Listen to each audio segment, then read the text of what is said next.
7ನೇ ವಚನ ಪಡೆಯುವುದು. James chapter 4 verse 7. ಹೀಗಿರಲಾಗಿ ದೇವರಿಗೆ ಒಳಗಾಗಿರ್ರಿ, ಸೈತಾನನನ್ನು ಎದುರಿಸಿರಿ, ಸೈತಾನನನ್ನು ಎದುರಿಸಿರಿ, ಅವನು ನಿಮ್ಮನ್ನು ಬಿಟ್ಟು ಓಡಿ ಹೋಗುವನು. ಅವನು నిమ్మను బిట్టు ఓడి పోగువను. హల్లెలూయా. గత వారములో కూడా ఎన్నో సేవలు జరిగింది. బంగారుపేటలో ஊழியம் நடந்தது, இங்க உபவாச ஜெபம் நடந்தது. எல்லாமே கர்த்தர் பெரிய ஆசீர்வாதமாக மாற்றி தந்தார். கர்த்தருக்கு ஸ்தோத்திரம். ஆமென். ದೇವರಿಗೆ ಒಳಪಡಿರಿ, ಸೈತಾನನನ್ನು ಎದುರಿಸಿರಿ, ಅವನು ನಿಮ್ಮನ್ನು ಬಿಟ್ಟು ஓடி ಹೋಗುವನು.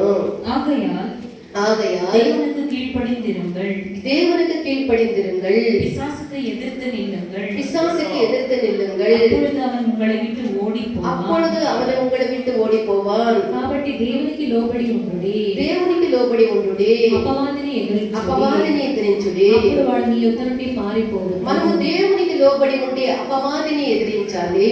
నాకు దేవునికి కీழ்పడితే సాతాను ఎదుర్కొ నిల్కొని, అప్పుడు అపవాది మనల్ని వదిలి వాడు పారిపోవును. అప్పుడు సాతాను విட்டு ఓడిపోవాలి. మనం జీవించినటువంటి యొక్క దినాలు భయంకరమైనటువంటి అపాయకరమైనటువంటి అంత్య దినాలుగా కనబడుతూ ఉన్నది. ఈ అపాయకరమైనటువంటి అంత్య దినాల్లో అనేక అపాయాలు కలుగుతుందని వాక్యం హెచ్చరిస్తూ ఉన్నది. ఈ దినాల్లో దేవుని యొక్క పిల్లల యొక్క ఆత్మీయ జీవితమైనది ముందుకు కొనసాగిపోలేకుండా అనేక కార్యాలు అడ్డులుగా సైతానుడు తీసుకొని వస్తాడు.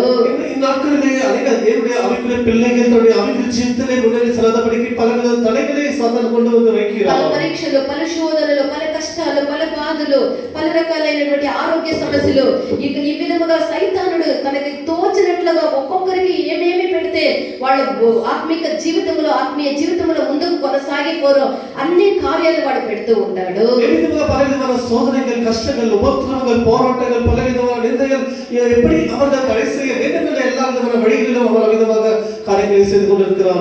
ఏర్పరచబడిన వారిని సైతము కూడా కిందకి పడద్రోయాలని వాడు అధికముగా వాడు ప్రయాసపడుతూ ఉంటాడు. தெரிந்து கொள்ளப்பட்டவர்களையும் கூட அவர் விழுத்தல வேண்டுமென்ற సాతాను అధికముగా ప్రయాసపడుతూ ఉంటాడు. సైతాను ఉపయోగించినటువంటి ఆయుధములో ఒక బలమైనటువంటి ఆయుధం, అందరూ భయపడి లొంగిపోయినటువంటి ఆయుధం ఏమనగా వ్యాధులనే ఆయుధముతో సైతాను దేవుని యొక్క పిల్లలకు విరోధంగా వాడు క్రియ చేస్తాడు. సాతాను భయపడుతున్న ఒక ఆయుధం వెనకాల எல்லாரையுமே கீழே விழுத்துகிற ஒரு ஆயுதமாக இந்த வியாதியை அவர் பயன்படுத்துகிறார். ఇటువంటి సందర్భాల్లో మనం సైతాన్ యొక్క తంత్రముల్ని ఎరిగిన వాళ్ళమై ఉండాలి. இப்படிப்பட்ட நேரத்தில் సాతానుని తంత్రங்களை அறிந்தவர்களாய் దేవుడు మనకు ఇచ్చినటువంటి సర్వాంగ కవచాలని ఆయుధాలను మనం ధరించుకొని కర్తవ్యం கொடுக்கிற సర్వాయుధ వర్గங்களை எல்லாவற்றையும் ధరించుకొని సైతాన్ని మనం ఎదిరించాలి. సాతాను ఎదుర్కొ నిల్కొని దేవుని యొక్క నామములో సైతాన్ మీద విజయాన్ని మనం ప్రాప్తించుకోవాలి. దేవుని నామములో సాతాను మీద జయத்தை பெற வேண்டும். అయితే మనం ఏం చేస్తూ ఉంటాము? அவர்கள் என்ன செய்கிறோம்? దేవుని యొక్క వాక్యానికి లోబడేది లేదు, కర్తవ్య వసంతకి కీழ்పడివది లేదు, దేవుని యొక్క వార్తలకు లోబడేది లేదు, దేవుని వాక్యానికి కీழ்పడివది లేదు, దేవుని యొక్క చిత్తానికి లోబడేది లేదు, దేవునికి కీழ்పడివది లేదు. సైతానికి మనం లోబడుతూ ఉంటాము, సాతానుకి కీழ்పడిகிறோம். దేవుని మనం ఎదిరించబడముగా ఉంటాము.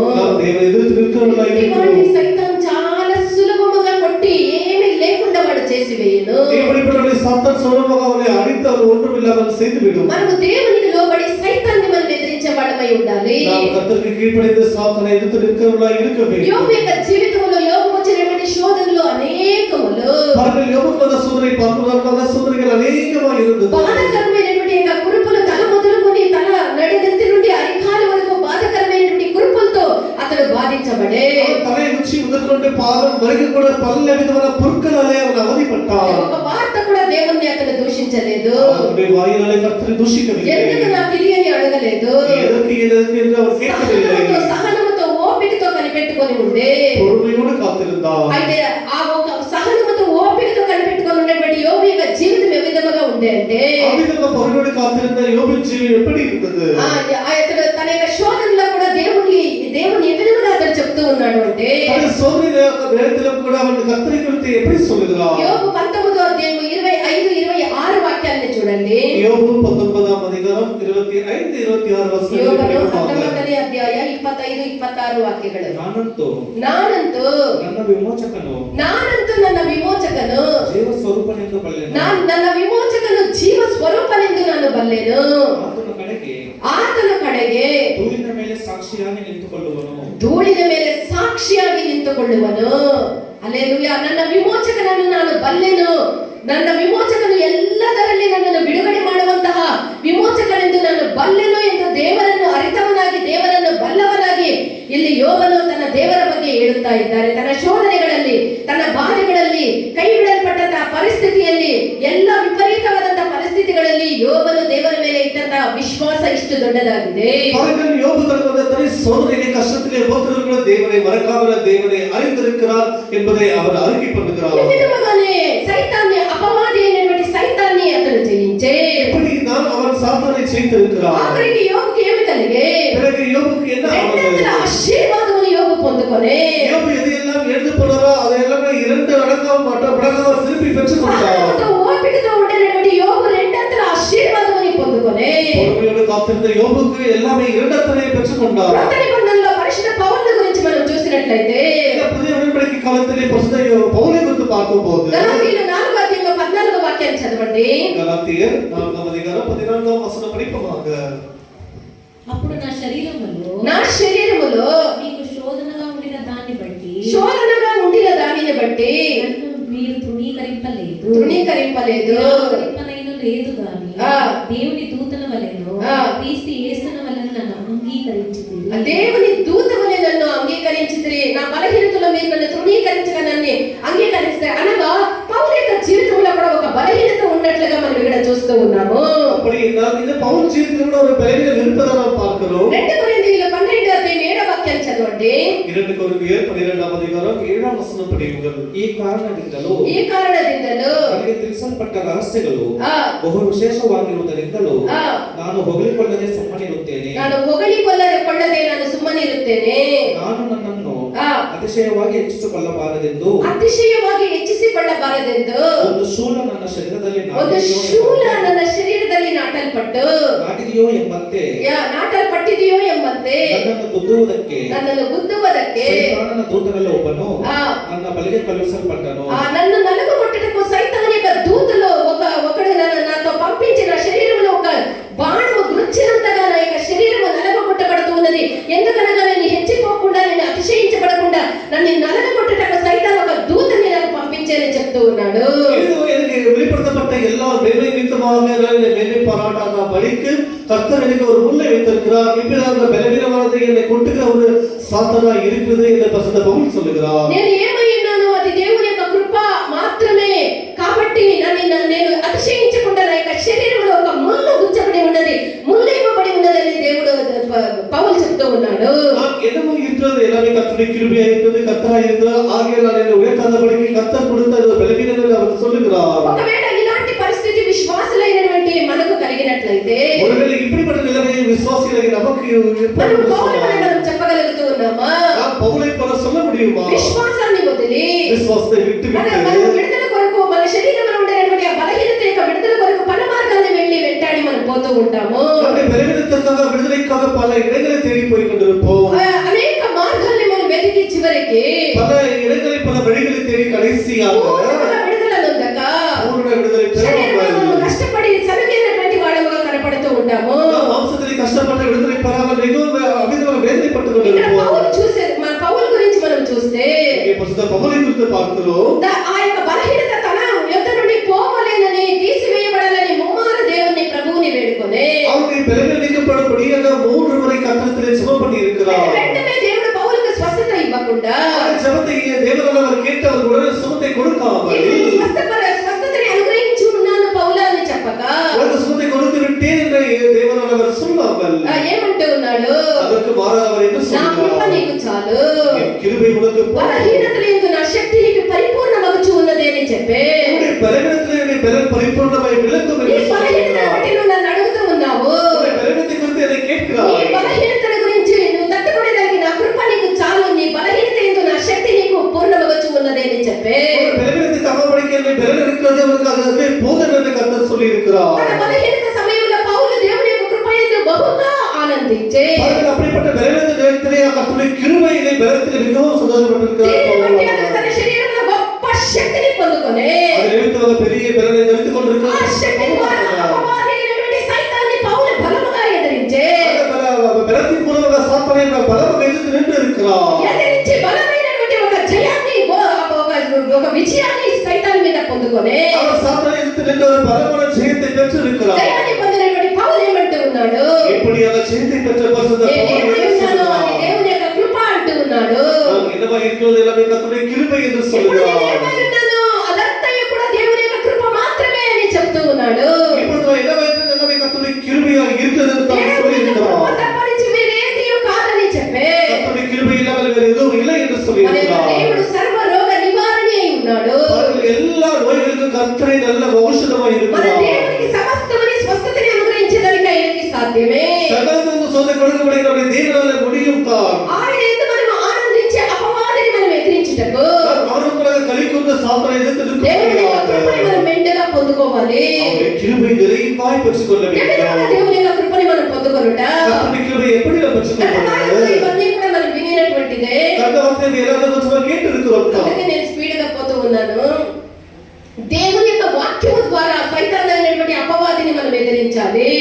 தேவனுடைய வசனத்தின் மூலமாக சாத்தனை எதிர்த்து நிற்க வேண்டும். ప్రభు అయినటువంటి యేసు స్వామి బాప్టిజం పొందిన తర్వాత கர்த்தராகிய இயேசுவானவர் ஞானஸ்நானம் பெற்ற பிறகு ఆయన పరిశుద్ధాత్మ పొంది அவர் பரிசுத்தாவியை 40 దినాలు பெற்றுக்கொண்டு ఉపవాసం ఉండుటకు ఆయన ప్రార్థించుటకు ఆయన పోయినప్పుడు ஏறக்குறைய 40 நாட்கள் உபவாசம் இருந்து ஜெபம் பண்ணபடி போகும்போது అపవాది అయినటువంటి సైతాన్ యేసు ప్రభువుని శోధించడానికి వచ్చే இந்த சாத்தானவர்கள் இயேசுவை சோதிக்கும்படிக்கு வந்தார். ఆ అపవాది అయినటువంటి సైతాన్ యేసు ప్రభు దేనితో ఓడించే இந்த சாத்தானை இயேசு எப்படி அவனை துரத்தினார், எப்படி ஜெயித்தார்? దేవుని యొక్క వాక్యముని చేత పట్టుకొని அவருடைய வசனத்தை கையில் பிடித்தவராக అపవాదిని యేసు స్వామి ఎదిరించే இந்த சாத்தானை அவர் எதிர்த்து దేవుని యొక్క ஜெயித்திருக்கிறார். వాక్యాన్ని పట్టుకొని ఎదిరించినప్పుడు தேவனுடைய வசனத்தை பிடித்து அவனை ஜெயிக்கும் ఆ போது సైతాను ఆ యొక్క వాక్యానికి ముందు యేసు ప్రభు ముందు నిలబడేందుకు శక్తి లేకుండా தேவனுடைய வசனத்துக்கு முன்பாக சாத்தானை எதிர்த்து அவனை நிற்க முடியாமல் ఆయన విడిచి పారిపోయాయని మనం చూస్తూ ఉన్నాము. இயேசு விட்டு ஓடி போனார் என்று நாம் பார்க்கிறோம். లూకాసు వార్త 4వ అధ్యాయం 13వ వాక్యంలో మీరు చూసుకోండి. லூக்காஸ் சுவிசேஷம் 4ஆம் அதிகாரம் 13ஆம் வசனத்தை படித்தால் நமக்கு தெரியும். ప్రియమైనటువంటి దేవుని యొక్క జనమా,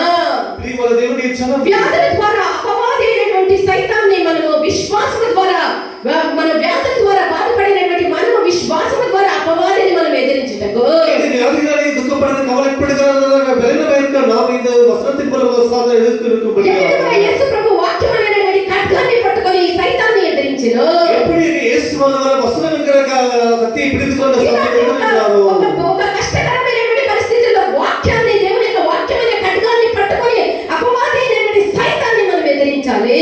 அவர்களுடைய கஷ்டத்தின் நேரத்திலே இந்த வசனம் என்கிற பட்டத்தை பிடித்துக்கொண்ட சாத்தானை எதிர்த்து நிற்க வேண்டும். వాక్యమైన ఖడ్గముతో అపవాది యొక్క కడుపులో ఆ యొక్క వాక్యమైన ఖడ్గాన్ని దూసి వారిని ఎదిరించాలి. தேவனுடைய வசனம் என்கிற பட்டயத்தை சாத்தானுடைய வயிற்றிலே குத்தி நாம் அவனை ஜெயிக்க வேண்டும். అపవాది మన యొద్ద నుండి పారిపోడు. வேறு எந்த காரியம் செய்தாலும் சாத்தானை விட்டு ఈ போக విధంగా மாட்டார். వాక్యముతో మనం అపవాదిని మనం ఎదిరించాలి. இப்படித்தான் தேவனுடைய வசனத்தின் மூலமாக சாத்தானை எதிர்த்து நிற்க வேண்டும். అప్పుడు మనకి శక్తి లేక మనల్ని వదిలి పారిపోవును. அப்பொழுது அவருக்கு வேலை இல்லாமல் நம்மை விட்டு ஓடி போவார். తర్వాత యేసు ప్రభు యొక్క రక్తము ద్వారా అపవాది అయినటువంటి సైతాన్ని మనం ఎదిరించాలి. இயேசுவின் ரத்தத்தின் மூலமாக சாத்தானை எதிர்த்து நிற்க வேண்டும். ప్రభు అయినటువంటి యేసుక్రీస్తు కల్వారి శిలువలో అమూల్యమైనటువంటి తన యొక్క రక్తమును చిందించి మనల్ని విమోచించి ఉన్నారు. கர்த்தர் இயேசுவானவர் கல்வாரி சிலுவையில் தன்னை வெளியேறப்பட்ட ரத்தத்தை சிந்தி நம்ம எல்லாரையும் తన மீட்டெடுத்திருக்கிறார். మరణము ద్వారా అపవాది అయినటువంటి సైతాన్ యొక్క మరణ బలముని నిరర్థకము దేవుడు చేసి ఉన్నాడు. பாருங்கள், இயேசுவின் மரணத்தின் மூலமாக சாத்தானை ஜெயித்திருக்கிறார். యేసు ప్రభు యొక్క మరణమైనది అపజయము కాదు. இயேசுவின் மரணம் என்று சொல்வது அது தோல்வி. యేసు ప్రభు తన శిలువ మరణము ద్వారా అపవాది అయినటువంటి సైతాన్ యొక్క బలముని నశింప చేసి ఉన్నారు. இயேசுவின் மரணத்தின் மூலமாக சாத்தானை அவர் நசுக்கி போட்டிருக்கிறார். మత్తయి సువార్త 8వ అధ్యాయం 17వ వాక్యాన్ని చదవండి. மத்தேயு சுவிசேஷம் 8ஆம் அதிகாரம் 17ஆம் வசனம் படியுங்கள். Matthew chapter 8 verse 17. ಇದರಿಂದ ನಮ್ಮ ಬೇನೆಗಳನ್ನು ತಾನೇ ತೆಗೆದುಕೊಂಡು ನಮ್ಮ ಬೇನೆಗಳನ್ನು ತಾನೇ ತೆಗೆದುಕೊಂಡು ನಮ್ಮ ರೋಗಗಳನ್ನು ಹೊತ್ತುಕೊಂಡನು ನಮ್ಮ ನೋವುಗಳನ್ನು ಹೊತ್ತುಕೊಂಡನು ಎಂದು ಯೆಶಾಯನೆಂಬ ಪ್ರವಾದಿಯಿಂದ ಹೇಳಿರುವ ಮಾತು నెరవేరిತು. మన నిమిత్తము కల్వారిలో చిందించినటువంటి యేసు ప్రభు యొక్క అమూల్యమైనటువంటి రక్తంలో ఉండేటువంటి శక్తి మన యొక్క హృదయంలో మనం విశ్వసించాలి. பாருங்கள், கல்வாரி சிலுவையில் சிந்தின இயேசுவின் ரத்தத்தை குறித்து நம்ம விதத்தில் நாம் விசுவாசிக்க வேண்டும். మన నోటితో మనం ఒప్పుకోలు చేయాలి. அதை வாயின் மூலமாக அறிக்கை பண்ண ఆ வேண்டும். తర్వాత మనం ప్రార్థించిన ఎడల பிறகு செபிக்கும் போது అపవాదైనటువంటి సైతాన్ మన ఎదుట నిలబడేదానికి మనకి శక్తి లేకుండా పోవును. சாத்தான்கள் முன்பாக நிற்கும்படிக்கு அவர் ஓடி போவார். అప్పుడు వాడు మన ఎదుట నుండి వాడు పారిపోవును. அப்போது அதை விட்டு விலகி ஓடி போவார். ఇంకా ఏ విధంగా దేవుడు సైతాన్ని మనం ఎదిరించేది అంటే இதற்கு எப்படி சாத்தானை ஜெயிப்பது என்று దేవుని యొక్క சொன்னால் వాగ్దానములను చేత పట్టుకొని கர்த்தருடைய வாக்குத்தத்தங்களை கையில் பிடித்தவர்களாக హక్కుతో మనం విడుదలని పొంది సైతాన్ని మనం ఓడించాలి. தேவனுடைய வாக்குத்தத்தங்களை கையில் பிடித்துக்கொண்ட உரிமையோடு நாம் அந்த சாத்தானை ஜெயிக்க வேண்டும். జీవమునకు భక్తిలకు కావలసి ఉన్నవన్నీ కూడా మనం పొందుటకు பாருங்கள், పెట్టుకున్నబడియాగ మనకు దేవుడు అమూల్యమైనటువంటి తన యొక్క వాగ్దానముల్ని అనుగ్రహించి ఉన్నారు. தேவன் நமக்கு விலையேறப்பட்ட வாக்குத்தத்தங்களை మన கொடுத்திருக்கிறார். భక్తికి మన జీవమునకు కావాల్సిన సమస్తమని మనం పొందుకునే దానికి దేవుడు అమూల్యమైనటువంటి తన యొక్క వాగ్దానముల్ని అనుగ్రహించి ఉన్నారు. தேவன் நமக்கு ஜீவனுக்கும் பக்திக்கும் தேவையான எல்லா விலையேறப்பட்ட வாக்குத்தத்தங்களை நமக்கு கொடுத்திருக்கிறார். 1 వాక్యాలు చదవండి. 2 కొరింథీయుల 1 అధికారం 3-4 వచనాలు. 2 పేతురు 1 అధికారం 3-4 వచనಗಳು. ನಮ್ಮನ್ನು ಆ. ತನ್ನ ಪ್ರಭಾವದಿಂದಲೂ ಆ. ಗುಣಾತಿಶಯದಿಂದಲೂ ಆ. ಕರೆದ ದೇವರ ವಿಷಯವಾಗಿ ಯೇಸುವಿನ ದಿವ್ಯ ಶಕ್ತಿಯು ಆ. ನಮಗೆ ಪರಿಜ್ಞಾನವನ್ನು ಕೊಟ್ಟದ್ದರಲ್ಲಿ ಆ. ಜೀವಕ್ಕೂ ಭಕ್ತಿಗೂ ಬೇಕಾದದ್ದೆಲ್ಲವೂ ಜೀವಕ್ಕೂ ಭಕ್ತಿಗೂ ಬೇಕಾದದ್ದೆಲ್ಲವೂ ದೊರೆಯಿತೆಂದು ಬಲ್ಲೆವಷ್ಟೇ. ಬೇಕಾದದ್ದೆಲ್ಲವೂ ದೊರೆಯುತ್ತದೆಂದು ನಾವು ಬಲ್ಲೆವಷ್ಟೇ. మన జీవమునకు మన భక్తికి కావాల్సిన అన్నీ కూడా అమూల్యమైనటువంటి ఆయన యొక్క వాగ్దానములను దేవుడు అనుగ్రహించి ఉన్నారు. జీవనకు దేవభక్తి దేవుని எல்லாவற்றையும் కూడా దేవుని వాగ్దానములే దేవునికి கொடுத்திருக்கிறார். ఈ వాగ్దానములన్నీ కూడా క్రీస్తు యేసునందు నెరవేర్చబడి ఉన్నవి. ఇవి எல்லாமே క్రీస్తు యేసునందు నెరవేర్చబడిరుக்கிறது. కావున వీటిని మనం హక్కుతో మనం ఈ వాగ్దానాన్ని హక్కుతో మనం అడగాలి. ఆగ இந்த వాగ్దానங்களை நாம் ఉరిமையோடு கேட்க வேண்டும். సువార్త 16 అధ్యాయం 17 వాక్యంలో మనం చూసినట్లయితే మార్కు సువిశేషం 16వ అధ్యాయం దయ్యములను వెళ్ళగొట్టుతారని ఇక్కడ మనం చూస్తూ ఉన్నాము. ఈ నామములో పిశాచులను తొలగివేయగలిగిన దేవుని పలకగా ఆ పిశాచి సైతానులు దయ్యములు వెళ్ళగొట్టబడును. యేసు నామములో ఉచ్చరించుకోదు సాతానుల పిశాచులు ఓడిపోయివిడు. ప్రతి నామమునకు పైనామము యేసు ప్రభు యొక్క నామము. எல்லா நாமத்துக்கும் மேலான நாமம் இயேசு நாமமாக இருக்கிறது. ఆయన అమూల్యమైనటువంటి నామాన్ని మనం ఉచ్చరించి அவர் விலையேறப்பட்ட நாமத்தை உச்சரித்து మనం సైతాన్ని గద్దించినప్పుడు సాతానుని అదట్టుపోదు. ఇక వెనక్కి తిరిగి చూడకుండా పరిగెత్తి సైతానుడు పారిపోవును. அவர் பிடித்து பாராமல் ஓடி போய் விடுவார். అపొస్తల కార్యములు 3వ అధ్యాయం 6వ వాక్యం నుండి మనం చూసినట్లయితే అపొస్తలుల నడవడికలు 3వ అధికారం 6వ వచనం పేతురు ఒక కుంటివానితో పేతురు ఒక సప్పనియోడు ఏమని చెప్తూ ఉన్నాడు చదవండి. ಬೆಳ್ಳಿ ಬಂಗಾರವಂತೂ ನನ್ನಲ್ಲಿಲ್ಲ, ಬೆಳ್ಳಿಯು ಬಂಗಾರವಂತೂ ನನ್ನಲ್ಲಿಲ್ಲ, ನನ್ನಲ್ಲಿರುವುದನ್ನು ನಿನಗೆ ಕೊಡುತ್ತೇನೆ, ನನ್ನಲ್ಲಿರುವುದನ್ನು ನಿನಗೆ ಕೊಡುತ್ತೇನೆ. ನಜರೇತಿನ ಯೇಸು ಕ್ರಿಸ್ತನ ಹೆಸರಿನಲ್ಲಿ ನಜರೇಯನಾದ ಯೇಸು ಕ್ರಿಸ್ತನ ಹೆಸರಿನಲ್ಲಿ ಎದ್ದು ನಡೆದಾಡು ಎಂದು ಹೇಳಿ ಅವನನ್ನು ಬಲಗೈ ಹಿಡಿದು ಎತ್ತಿದನು. ಆ ಕ್ಷಣವೇ ಅವನ ಕಾಲು ಅವನ ಕಾಲುಗಳಿಗೂ ಹರಡುಗಳಿಗೂ ಬಲ ಬಂತು. హల్లెలూయా. వెండి బంగారమున ఎంత లేదు, నజరేయుడైనటువంటి యేసుక్రీస్తు నామమున నాకు ఉండేదాన్ని నీకు ఇస్తూ ఉన్నాను. ఆయన నామమున నువ్వు లేయమని లేపగా ఆ యొక్క పుట్టిగా ఉండేటటువంటి బలము లేనటువంటి యొక్క కాడు బలమొచ్చి అతడు నడిచే. పేతురులో ఏదైనా వెంటనే కేట్టుపోదు అప్పుడు పేతురులో ఎడుతులే వెల్లిగి బలహీనముగా ఉన్నప్పుడు ఇలాంటి వాగ్దానాన్ని మనం చేత పట్టుకొని మనం అడగాలి. అవిశ్వాసం చెందరాదు. బలహీనమా இருக்கிறது நம்ம అవిశ్వాసపడాలి. இப்படி வாగ్దానాన్ని பிடித்து நாம் உறுதியாக கேட்க வேண்டும். నిర్గమకాండము 15వ అధ్యాయం 26వ వాక్యములో నిన్ను స్వస్థపరిచే యెహోవాను నేనే అని చెప్పే. యాత్రియాగమం 15వ అధికారం 26వ వచనంలో సుగమకర పరిగారికి కర్తరాగి నాలుగవ అని చెప్పేటటువంటి వాగ్దానాన్ని దేవుడు మనకు అనుగ్రహించి ఉన్నాడు. నాలుగవ పరిగారికి కర్తరైన దేవుడు వాగ్దానాన్ని கொடுத்திருக்கிறார். వాగ్దానాన్ని మనం గట్టిగా పట్టుకోవాలి. அந்த వసంతను గట్టిగా పిడిచుకోవాలి. వ్యాధుల సమయమందు మనం హక్కుతో ఆ వాగ్దానాన్ని పట్టి మనం ప్రార్థన చేయాలి. நமக்கு வியாதிகள் வரும்போது உரிமையோடு தேவனிடத்தில் நாம் அதை கேட்க வேண்டும். 107వ కీర్తన 20వ వాక్యాన్ని చదవండి. 107వ సంగీతం 20వ వచనం పడియుంగల్. ఆయన తన వాక్కును పంపి వారిని బాగు చేసి ఆయన తన వాక్కును పంపి వారిని బాగు చేసి ఆయన వాక్కు మాత్రములో ఆయన అస్వస్థత కలిగిన వాడికి స్వస్థత కలిగే. அவருடைய வாயினால் ஒரு வார்த்தை மூலமாகவே வியாதிப்பட்டவர்களுக்கு சுகம் கிடைத்தது. నిర్గమకాండం 23వ అధ్యాయం 25వ వాక్యాన్ని చదవండి. యాత్రియాగమం 23వ అధికారం 25వ వచనం పడియుంగల్. ನಿಮ್ಮ ದೇವರಾದ ಯೆಹೋವನೊಬ್ಬನನ್ನೇ ಆರಾಧಿಸಬೇಕು. ನಿಮ್ಮ ದೇವರಾದ ಯೆಹೋವನ ಎಷ್ಟು ಜನರನ್ನು ಆರಾಧಿಸಬೇಕು? ನಿಮ್ಮ ದೇವರಾದ ಯೆಹೋವರೊಬ್ಬರನ್ನೇ ಆರಾಧಿಸಬೇಕು. ಆಗ ಆತನು ನಿಮ್ಮ ಅನ್ನಪಾನಗಳನ್ನು ಆಶೀರ್ವದಿಸಿ ನಿಮಗೆ ಯಾವ ವ್ಯಾಧಿಯೂ ಉಂಟಾಗದಂತೆ ಮಾಡುವೆನು. నీ దేవుడైన యెహోవాను సేవింపవలెను. అప్పుడు ఆయన నీ ఆహారమును నీ పానమును దీవించును. ఆహారములనే దేవుడు స్వస్థతని ఆహారముని దేవుడు దీవిస్తే, దేవుడు దీవించకపోతే అదే ఆహారము బీపీలు, షుగర్లు, లేనిపోయిన వ్యాధులు, కొలెస్ట్రాల్ అన్ని కలిగిస్తుంది. దేవుడు మన అన్నపానముల్ని దీవిస్తే మనకేం దొరుకుతుంది? నేను నీ మధ్య నుండి రోగము తొలగించెను. మన మధ్యలో ఉండేటువంటి రోగాన్ని తొలగిస్తాడు. దేవుడు நம்முடைய வியாதியும் நம்முடைய எல்லாத்தையும் சுகமாக்குவார். அமிதமாக நம்முடைய ஆரோக்கியம் தண்ணீரையும் அவர் ஆசீர்வதிப்பார். కొలత ఆహారము కొలత కొలత నీళ్లు తాగమని వైద్యులు సలహా ఇస్తూ ఉంటారు. வைத்தியர்கள் சொல்வார்கள் நீங்கள் கொஞ்சமாக குடிக்க வேண்டும், கொஞ்சமாக சாப்பிட வேண்டும் என்று சொல்வார்கள். సేవకుడు కూడా ముందుగానే వైద్యుడు, ఆయన పెద్ద వైద్యుడు, మన సేవకుడు పెద్ద వైద్యుడు,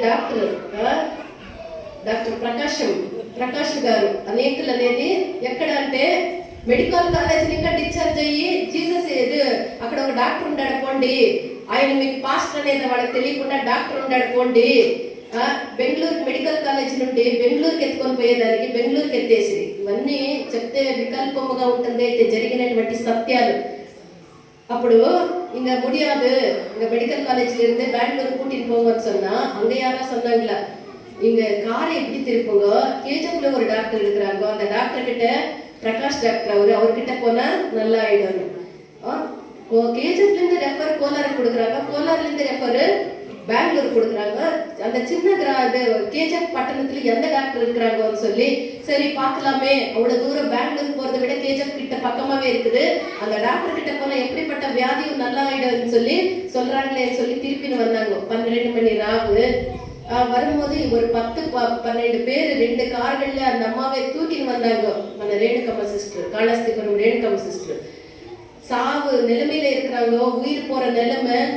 అప్పో కూటిని వరప్పో తీసుకొని వచ్చేటప్పుడు అందరూ అనుకుంటారంట, ఏం పెద్ద హాస్పిటల్, పెద్ద నర్సింగ్, ఇది గేట్ అంతా ఉంటుందంటే ಯಾವುದೋ ఒక రేకుల షెడ్ దగ్గరికి తీసుకొని వస్తారే, ఈడియా డాక్టర్ ఉంటాడు.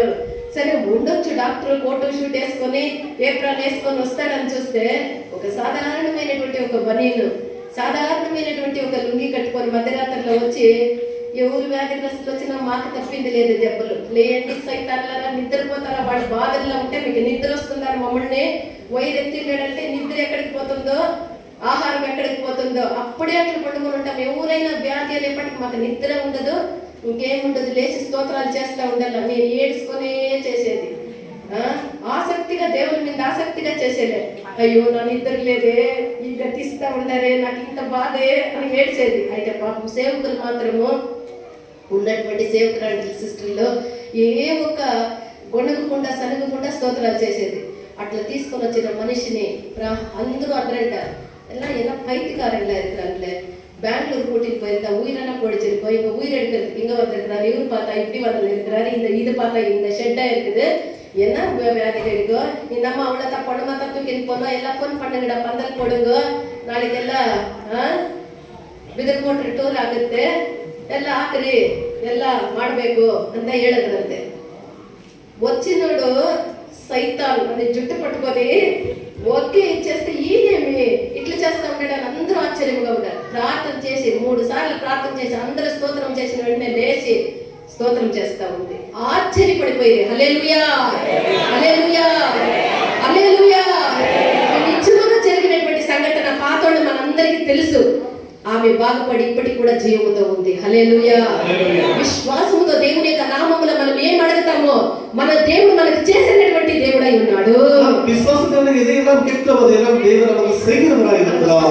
అనుగ్రహించబడినటువంటి దేవుని యొక్క అమూల్యమైనటువంటి వాగ్దానాన్ని మనం చేత పట్టుకొని దేవుని మనం అడిగి మనం ప్రార్థించేటప్పుడు మన వ్యాధిని మనం మధ్యలో నుండి మన యొక్క దేవుడు దూరపరిచి మన యొక్క స్వస్థతని ఆయన శీఘ్రముగా అనుగ్రహించగలరు.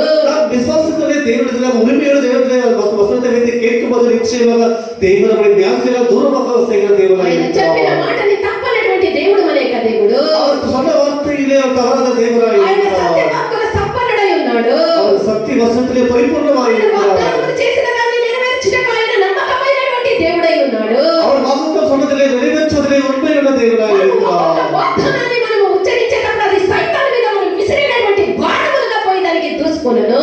ஒவ்வொரு வாக்குத்தத்தங்களை உச்சரிக்கும் போது சாத்தான் மீது எரிகிற ஒவ்வொரு அம்புகளாய் அது காணப்படும். వ్యాధి బలహీనతల్లో దేవుని యొక్క వాగ్దానాన్ని చేత పట్టుకొని సైతాన్ని మనం ఎదిరించాలి. వ్యాధి బలహీనతల్లో நாம் దేవుని వస్త్రத்தை பிடித்து ஜெபிக்கும் போது எல்லாமே சுகமாக இருக்கும். వ్యాధి వెనుక క్రియ చేసేది సైతానే. பாருங்கள், ஒவ்வொரு వ్యాధికి பின்னால கிரியை செய்வது ஒரு சாத்தானாய் இருக்கிறது. చూపించే అపవాదిని మనం ఎదిరించాలి. நாம் உரிமையை காட்டி சாத்தானை எதிர்த்து நிற்க வேண்டும். వాడు తన మధ్యలో నుండి పారిపోవును. அப்போதான் நம்மை விட்டு விலகி ஓடி போவான். తరువాత దేవునికి లోబడి ఉండుట ద్వారా అపవాదిని మనం ఎదిరించాలి. நாம் கர்த்தருக்கு கீழ்ப்படிதல் மூலமாக சாத்தானை எதிர்த்து நிற்க முடியும். మనం సైతానికి లోబడతాము, దేవుణ్ణి ఎదిరిస్తాము, అన్ని మేలు దేవుడు చేయాలని కోరుకుంటూ ఉంటాం కదా. సైతానికి లోబడేది, సైతాన్ మాటకు లోబడేది, వద్దన్న కార్యాన్ని చేసేది, చెయ్యొద్దన్న కార్యాన్ని చేసేది, ప్రార్థన చేయమంటే చేసేలే, ఆలయంకి రమ్మంటే వచ్చేలే, దేవుని ప్రియముగా జీవించమంటే జీవించలే, అన్ని సైతానికి లోబడేది. అయితే ఆశీర్వాదములు మాత్రం దేవుని యొద్ద నుండి రావాలని కోరుకునేది. ఆ విధముగా దొరికేది లేదు. మనము దేవునికి లోబడి, అదే యాకోబు 4:7 వాక్యంలో దేవునికి లోబడి ఉండాలి. దేవునికి లోబడి ఉండి అపవాదిని మనం ఎదిరించే వాళ్ళమై ఉండాలి. యాకోబు 4:7 நாம் దేవునికి కీழ்పడిந்து பண்ணினதை நிறைவேற்ற வல்லவராய் வாக்குத்தத்தம் பண்ணதை நிறைவேற்ற வல்லவராய் இருக்கிறார் என்று முழு நிச்சயமாய் நம்பி தேவனை மகிமைப்படுத்தி விசுவாசத்தில் வல்லவனானான். విశ్వాసத்திலே వల్లవనానాన్. అవిశ్వాసముల దేవుని వాగ్దానం గురించి సందేహింపక, అవిశ్వాసం వల్ల దేవుని యొక్క వాగ్దానం గురించి సందేహింపక, దేవుని మహిమపరచి ఆయన వాగ్దానం చేసిన దాన్ని నెరవేర్చుటకు సమర్థుడని, రూఢిగా విశ్వసించి విశ్వాసమున్న బలమునందెను. చూస్తారా, అబ్రహాము ఏ విధముగా ఆయన బలమునందేది ఇక్కడ మనకు చెప్పబడుతూ ఉన్నది. అబ్రహాం ఎప్పటి బలపడటం గురించి ఈ వచనం சொல்லுகிறது. ఎబ్రీయులు 13:15 వాక్యములో ఎబ్రీయులు 13:15 పౌలు ఏమని చెప్తూ ఉన్నాడు? పరిశుద్ధ పౌలు என்ன சொல்லுகிறார்? కాబట్టి ఆయన ద్వారా మనము దేవునికి ఎల్లప్పుడూ స్తుతియాగము చేయుదుము. ఆయన నామమును ఒప్పుకొనుచు జీవఫలము అర్పించుదుము. మనము జీవఫలము, దేవుని నామాన్ని ఒప్పుకొని మనము జీవఫలము మన ప్రతి సందర్భములో, మన శోధనలో, మన అధైర్యములో, మన వ్యాధుల్లో, మన పోరాటాల్లో దేవుని మహిమపరచేటువంటి పని మనము చేయాలి. ஆகிய நம்ம சோதனையிலே, உபத்திரவத்திலே, கஷ்டத்திலே, நிந்தையிலே நாம் தேவனுக்கு நம்முடைய உதடுகளின் கனியாகிய அந்த ஸ்தோத்திர பலியை செலுத்த வேண்டும். హోషేయ 14:2 వాక్యాలు చదవండి. హోషేయ 14:2 படியுங்கள். మాటలు సిద్ధపరచుకొని యెహోవా యందు తిరుగుడి. మీరు ఆయనతో చెప్పవలసిన దేమనగా, మా పాపములన్నిటిని పరిహరింపుము. ఎడ్లకు బదులుగా నీకు మా పెదవులని అర్పించుచున్నాము. అంగీకరింపదగినవి అవే మాకున్నవి అని చెప్పి మన ప్రభువుని స్వస్థపరచమని మనకు గొప్పగా విశ్వాసముతో దేవుని నామాన్ని మనం మహిమపరచాలి. வார்த்தைகளை கொண்டு கர்த்தரிடத்தில் திரும்புங்கள். அவரை நோக்கி, தேவரீர் எல்லா அக்கிரமத்தையும் நீக்கி எங்களை தயவாய் அங்கீகரித்தருளும். அப்பொழுது நாங்கள் எங்கள் உதடுகளின் காடைகளை செலுத்துவோம். எந்த காடை? పెదవుల యొక్క స్తోత్ర బలిని మేము చెల్లించదమని చెప్పి దేవుని యొక్క నామాన్ని మనం మహిమపరచాలి. అప్పుడు సైతాన్ ఏ విధముగా మనకు చేస్తుంది? అప్పుడు సాతాను நமக்கு என்ன செய்வான்? 1 పేతురు 2:24 వాక్యాన్ని చదవండి. 1 పేతురు 2:24 படியுங்கள். మనము పాపముల విషయమై చనిపోయి నీతి విషయమై జీవించున్నట్లు ఆయన తన శరీరమున మన పాపములను మ్రాను మీద మోసుకొనెను. ఆయన పొందిన గాయముల చేత మీరు స్వస్థత నొందిరి. మనకి స్వస్థత కలిగినప్పుడు సైతాన్ సిగ్గుతో, అపవాది అయినటువంటి సైతాన్ సిగ్గుతో వాడు మనల్ని వదిలి వాడు పారిపోవును. நாம் பாவங்களுக்கு செத்து பிழைத்திருக்கும்படிக்கு தேவனுக்கு பிழைத்திருக்கும்படிக்கு அவர் தாமே தமது சரீரத்தில் நம்முடைய பாவங்களை சிலுவையின் மேல் சுமந்தார். நம்முடைய பாவங்களை சிலுவையின் மேலே சுமந்தார். அவருடைய தழும்புகளால் குணமானீர்கள். நமக்கு அவர் எப்படி சுகம் கிடைச்சது? குணம் எப்படி கிடைச்சது? அவர்களுடைய தழும்புகளால நமக்கு குணம் கிடைத்தது. நாம் குணமானோம். ఈ విధముగా మనము దేవుని నామాన్ని మహిమపరిచి ఆయన విశ్వసించడం ద్వారా అపవాది అయినటువంటి సైతాన్ పెట్టినటువంటి వ్యాధుల్ని, అపవాదిని మనం ఎదిరించగలము. దేవుని నామத்தை துதித்து மகிமைப்படுத்தும் மூலமாக சாத்தானை நாம் ஜெயிக்க முடியும். తర్వాతగా మనం చూసినట్లయితే జయము పొందు వరకు మనం ప్రార్థించేదాని ద్వారా అపవాది అయినటువంటి సైతాన్ని మనం ఎదిరించగలము. జయం పెరుగున వరకు జయింపదன் మూలமாக సాతాனை ఎదుర్క முடியும். రాజైనటువంటి హిజ్కియాకు మరణకరమైనటువంటి వ్యాధి రాగా, రాజాకి హిజ్కియా అవనికి మరణத்துக்கு ఎదురైన వ్యాధి వందపోయింది. చనిపోతామని అతనికి వదంతి వచ్చినప్పుడు திருதர்சி பலவானி நீ மரித்து போவீர் என்று அவனுக்கு அறிவிக்கப்பட்டது. అతను ఏం చేసే? அவன் என்ன செய்தான்? కన్నీళ్లు విడిచి దేవునికి మొరపెట్టే அவன் కన్నీరు విడిచి కర్తருக்கு జెబం பண்ணினான். ప్రార్థన చేసే కర్తருக்கு జెబం பண்ணி இருக்கிறான். హిజ్కియా రాజు యొక్క కన్నీటి ప్రార్థనని దేవుడు ఆలకించే. హిజ్కియా రాజు의 కన్నీரை கர்த்தர் பார்த்து ஜெபத்தை கேட்டிருக்கிறார். దేవుడు అతనికి స్వస్థతనిచ్చే. దేవుడు உடனே சுகத்தை கொடுத்தார். ఆయుష్ని దేవుడు పొడిగించే. அவருடைய ఆయుష్ నాட்களை அவர் பெருக பண்ணினார். రోమా 15:32 వాక్యాలు చదవండి. రోమర్ 15:32 படியுங்கள். సహోదరులారా, నేను యూదాయిలోనున్న అవిధేయుల చేతిలోనే తప్పింపబడి యెరూషలేములో చేయవలసిన ఈ పరిచర్య పరిశుద్ధులకు ప్రీతికరమగునట్లును నేను దేవుని చిత్తం వలన సంతోషంతో మీ యొద్దకు వచ్చి మీతో కలిసి విశ్రాంతి పొందునట్లును మీరు నా కొరకు దేవునికి చేయు ప్రార్థనల యందు నాతో కలిసి పోరాడవలెనని మనము ప్రార్థనలో కలిసి పోరాడే వాళ్ళమై ఉండాలి. நாம் ஜெபத்திலே கலந்து போராடுறவர்களாய் అదే పౌలు చెప్పేది, మనము కలిసి ప్రార్థనలో మనము మాటలతో కాదు పోరాడే, ప్రార్థనలో మనం పోరాడే వాళ్ళమై ఉండాలి. நாம் தனியே போராடுறதுல ஜெபத்திலே தரித்திருந்து நாம் போராடுறவர்களாய் జయము పొందే వరకు ప్రార్థనలో మనం పోరాడాలి. ஜெயம் பெறுகிற வரைக்கும் நாம் போராட జయము வேண்டும். పొందే వరకు ప్రార్థన విడువగా చేసేదాన్ని మనం నేర్చుకోవాలి. நாம் ஜெயம் பெறுகிற வரைக்கும் ஜெபத்தை விடாதபடி நாம் கற்றுக்கொள்ள మన வேண்டும். శరీరంలో ఏదైనా ఒక కష్టము, ఒక బాధ, ఒక వ్యాధి, ఒక బలహీనతతో మనం బాధపడుతూ ఉన్నామా? நம்ம சரீரத்திலே ஏதாவது ஒரு தீராத வியாதிகளை கஷ்டப்பட்டு பலவீனமாய் இருக்கிறோமா? ధైర్యపడరాదు.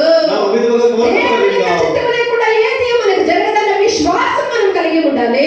வேண்டாம். சித்தமில்லாம எதுவுமே நடக்காதே நாம் விசுவாசத்தை உடையவர்களாய் இருக்க సాధారణంగా வேண்டும். మన మనిషి శరీరంలో ఉన్నప్పుడు సాధారణంగా వచ్చే శోధనే తప్ప பாருங்கள், மனுஷன் சாதாரணமாக பூமியில் இருக்கும்போது அது வருகிற சோதனை அல்ல. ఏది కాదని మనం తెలుసుకొని ఉండాలి. எந்த சோதனை இல்லை என்று நாம் அறிந்து கொள்ள ఒకటి కొరింథీయుల வேண்டும். 10వ అధ్యాయం 13వ వాక్యం చదవండి. 1 కొరింథీయుల 10వ అధ్యాయం 13వ వచనం పఠించండి. సాధారణంగా మనుషులకు కలుగు శోధన తప్ప సాధారణంగా మనుషులకు కలుగు శోధన తప్ప ఏదియు మీకు సంభవింపలేదు. ఏది మీకు సంభవింపలేదు. దేవుడు నమ్మదగిన వాడు. దేవుడు నమ్మదగిన మీరు వాడు. సహింపగలిగినంత దానికంటే ఎక్కువగా మీరు సహించదానికంటే ఎక్కువగా ఆయన మిమ్మల్ని ఆయన మిమ్మల్ని శోధింపడు. అంతేకాదు సహింపగలుగుటకు ఆయన శోధనతో కూడా తప్పించుకొని మార్గమును శోధనతో కూడా తప్పించుకునే మార్గాన్ని కూడా ఎంత మంచి దేవుడు మన యొక్క దేవుడు చూడండి.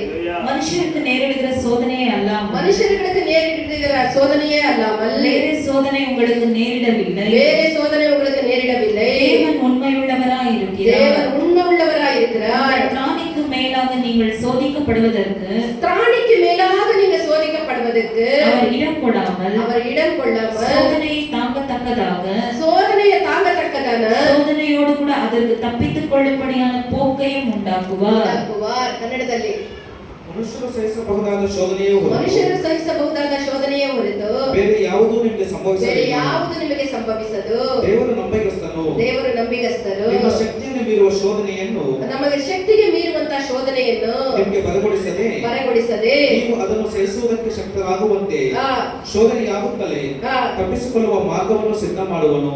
మన త్రాణికి మించినటువంటి మన యొక్క శోధనని మన యొక్క దేవుడు మనకు పెట్టిన మన మోసేనంత భారాన్ని మన మోసేనంత శోధనే సాధారణంగా మనుషులు కలిగినటువంటి ఇదే దేవుడు మనకు అనుమతించేది. பாருங்கள், த்ராணிக்கு மேலாக கர்த்தரை சோதிக்க மாட்டார். சாதாரண மனுஷனுக்கு நேரிட அப்படிப்பட்ட சோதனை தான் தேவன் நமக்கு அனுமதிப்பார். సంపూర్ణంగా దేవునికి సమర్పించుకొని நம்மில முழுவதுமாக கர்த்தருக்கு ஒப்பு கொடுத்து దేవునికి లోబడి దేవునికి కీழ்పడి విశ్వాసంలో స్థిరముగా నిలబడి విశ్వాసంలో స్థిరമായി ఆయన శక్తి ద్వారా బలపరచబడి அவருடைய வல்லமையினால ఆయన பலப்படுத்தப்பட்டு వాగ్దానములను చేత పట్టుకొని அவருடைய வாக்குத்தத்தங்களை జయము பிடித்துக்கொண்டு పొందే వరకు మనము ప్రార్థించి ஜெயம் பெறுகிற வரைக்கும் ஜெபம் దేవుని பண்ணி స్తుతించి ఆయనను మనం మహిమపరిచి தேவனை துதித்து அவரை மகிமைப்படுத்தி ఖడ్గమున దేవుని యొక్క నామమున సైతానికి విరోధముగా దూసి దేవుని వస్త్రం ఎన్నుகிற కత్తి సాతాను విరోధವಾಗಿ அவரை காட்டி యేసు ప్రభు యొక్క నామమందు ఆయన యొక్క రక్తమందు అపవాదిని మనం ఎదిరించినప్పుడు இயேசுவின் நாமத்தில் அவருடைய ரத்தத்தின் மூலமாக சாத்தானை நாம் ஜெயிக்க வேண்டும். సైతాను మన యొద్ద నుండి పారిపోవును. சாத்தானை விட்டு விலகி ஓடி போவான். జయము మనదే. ஜெயம் நமக்கு தான். మనకు జయము అనుగ్రహించినటువంటి దేవునికి స్తోత్రము మహిమలు కలుగును గాక. ஜெயம் கொடுத்த தேவனுக்கு ஸ்தோத்திர மகிமை உண்டாவதாக. సమర్పించుదుము గాక. எல்லாரும் ஒப்பு கொடுப்போமாக.